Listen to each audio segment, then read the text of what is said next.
আসসালামু আলাইকুম ওরহমতুল্লাহি ওবরকাতুহু। প্রিয় শিক্ষার্থীরা, আমার প্রিয় ছেলেমেয়েরা, কাছে দূরে যেখানে আছো, আশা করি সবাই ভালো আছো, সুস্থ আছো। ছেলেমেয়েরা, আমরা আজকে আমাদের হিসাব বিজ্ঞানের গুরুত্বপূর্ণ একটা ম্যাথ, সেটা হচ্ছে নগদান হিসাব। এই নগদান হিসাবে আমরা দেখি যে আমাদের নগদ প্রাপ্তি জাবেদা চাই। এটা খুবই একটা ইম্পর্টেন্ট অঙ্ক। এটা আমাদের এসএসসি, এইচএসসি সব জায়গায় আমাদের কাজে লাগবে।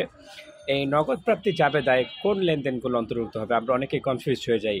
ছেলেমেয়েরা, মনে রাখতে হবে যে নগদ প্রাপ্তি জাবেদায় ওই লেনদেনগুলো অন্তর্ভুক্ত হবে শুধুমাত্র যে সকল জাবেদায় নগদান ডেবিট অথবা ব্যাংক ডেবিট অথবা নগদান ব্যাংক দুটোই ডেবিট।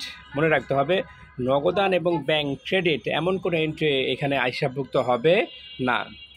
ঠিক আছে, সহজ কথা। অর্থাৎ নগদ প্রাপ্তি জাবেদায় ওই লেনদেনগুলো অন্তর্ভুক্ত হবে যে সকল জাবেদায় নগদান ডেবিট অথবা ব্যাংক ডেবিট অথবা নগদান ব্যাংক দুটাই ডেবিট। ঠিক আছে।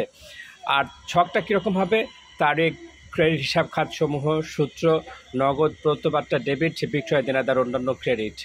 এখন কথা হচ্ছে যে ফর এক্সাম্পল আমি একটা এন্ট্রি বলছি চেকে পণ্য বিক্রয়। চেকে পণ্য বিক্রয়ের জাবেদা হচ্ছে ব্যাংক হিসাব ডেবিট, বিক্রয় হিসাব ক্রেডিট। এটা কি নগদানে আসবে? হ্যাঁ, এটা আসবে।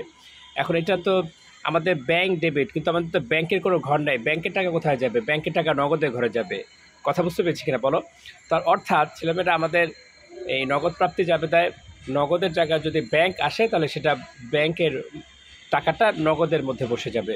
তবে একটা কথা মনে রাখতে হবে যে কন্ট্রা এন্ট্রি ব্যাংক ডেবিট নগদান ক্রেডিট অথবা নগদান debit bank credit, contra entry নগদ প্রাপ্তি জাবেদায় হিসাবভুক্ত হবে না। আশা করি সবাই বুঝতে পেরেছো ছেলেমেয়েরা। বেশি বেশি প্র্যাকটিস করলে সব সহজ হয়ে যাবে। আজ এ পর্যন্ত। ধন্যবাদ সবাইকে।